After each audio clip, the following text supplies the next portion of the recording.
ప్రాణమయ శరీరాన్ని లేదా సూక్ష్మ శరీరాన్ని మనిషి వేసుకునే వెలుపలి వస్త్రాలుగా భావించవచ్చు.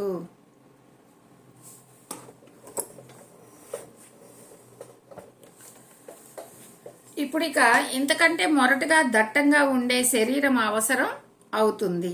దానిని పొందాలి అంటే భౌతిక స్థాయిలో భౌతిక సాధనం కావాలి.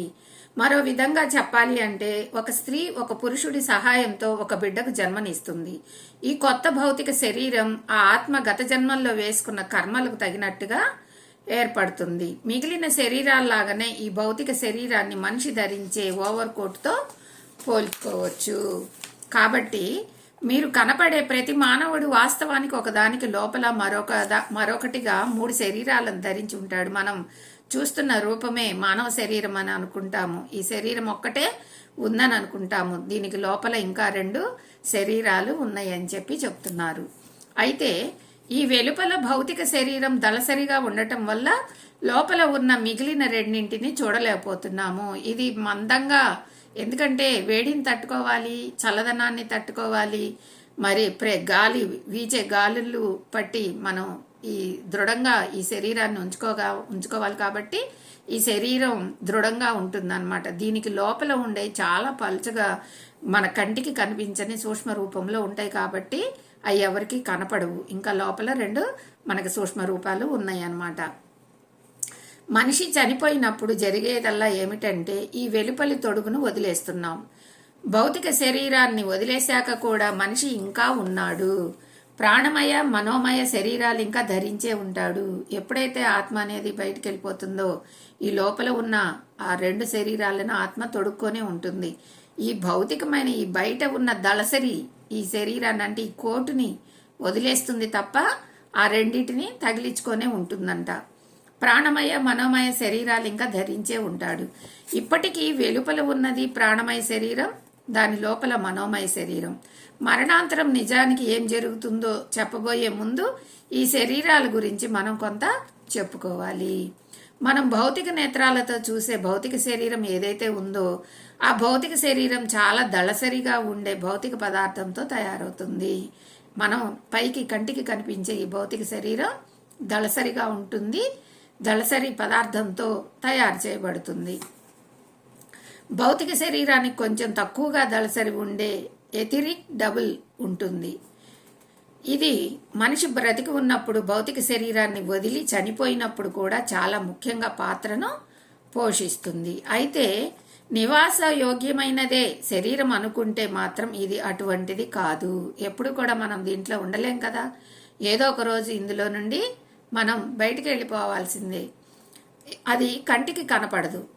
దానిని చూడాలంటే నిమ్న స్థాయి దివ్య దృష్టిని, ఎథరిక్ సైట్ అంటే ఎథరిక్ దృష్టిని పెంచుకోవాలంటే మనం దివ్య జ్ఞానాన్ని పెంచుకోవాలి.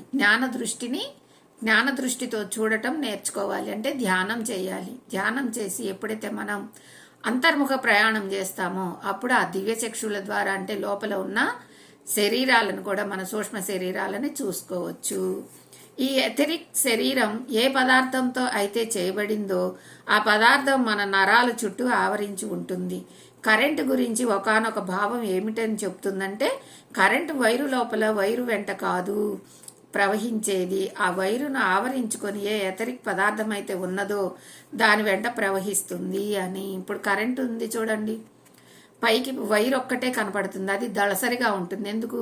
ఆ లోపల తీగ అన్నది పట్టుకుంటే మనకి షాక్ కొడుతుంది కాబట్టి పైన మందపాటి వైరు వేస్తాడనమాట. లోపల సన్నని రాగి తీగ మాదిరిగా వేస్తాడు. ఆ రాగి తీగకి దాని చుట్టూ పవర్ ఉంటుంది, అది కరెంటు, అది విద్యుత్తు.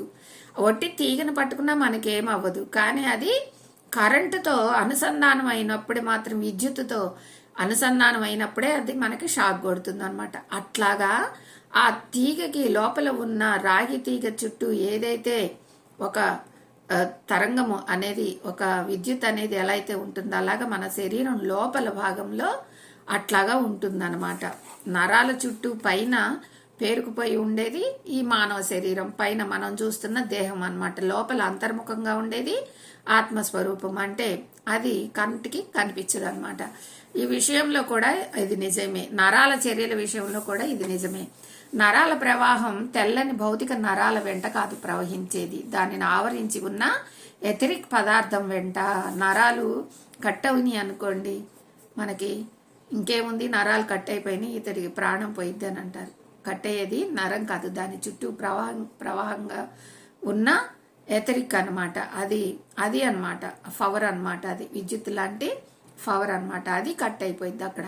భౌతిక నరాల వెంటనున్న ఎథరిక్ పదార్థాన్ని తొలగించినట్లయితే మనకు అసలు ఏ రకమైన స్పర్శ ఉండదు. ఎప్పుడైతే ఆ నరం కట్ అవుతుందో దాని చుట్టూ ఉన్న ఎథరిక్ కట్ అయిపోతుంది, అప్పుడు మనకు స్పర్శ ఉండదు. ఇంకా చేతికి కానీ కాలికి కానీ ఏమైనా కట్ అయిపోయినప్పుడు మనకి ఇంకా అక్కడ స్పర్శ అనేది తెలియదు అనమాట. ఎనస్థీషియా లేదా మత్తు మంది ఇచ్చినప్పుడు జరిగేది అదే. మనకి ఆపరేషన్ చేసేటప్పుడు లేదా ఏదన్నా మన శరీరం పైన ఉన్న ఏమన్నా గడ్డలు కానీ ఏమన్నా తొలగించాలనుకున్నప్పుడు మనకి కొంత మత్తు ఇస్తారనమాట. అట్లా ఇచ్చినప్పుడు ఏదైనా చికిత్స చేసేటప్పుడు మనకి అక్కడ అవసరమైతే కొద్దిగా మత్తు ఇస్తారు. అక్కడ మనకి ఇంకా స్పర్శ ఉండదు, మనకేం తెలియదు అక్కడ ఇంకా. అంటే అక్కడ ఎథరిక్ అనేది పనిచేయదు అనమాట. శరీరం మొత్తానికి ఇవ్వకుండా శరీరంలో ఒక భాగానికి మాత్రమే మందు ఇచ్చినప్పుడు తత్సంబంధిత నరం నుంచి కొంతవరకు స్పర్శను మోసుకొచ్చి ఆ ఎథరిక్ పదార్థాన్ని తరిమేస్తున్నాయన్నమాట. మరి చూడండి, ఆపరేషన్ చేసేటప్పుడు పొట్టలో బిడ్డని బయటికి తీసే శస్త్రచికిత్స చేసేటప్పుడు నడుముకు ఆపరేషన్ మత్తు మంది ఇస్తారు. ఆ నడుము దగ్గరే ఏమీ తెలియదు తనకి, కానీ పై భాగం అంతా కూడా స్పర్శతోనే ఉంటుంది. చేతులు కానీ పైభాగం కానీ తల భాగం కానీ కాళ్ళు కానీ అన్నీ కూడా స్పర్శతోనే ఉంటాయి. ఒక్క పొట్ట భాగం మాత్రం స్పర్శ ఉండదు. వాళ్ళు ఏం కోస్తున్నారు ఏం తీస్తున్నారు అన్నది కూడా వాళ్ళకి స్పర్శ తెలియదు అనమాట.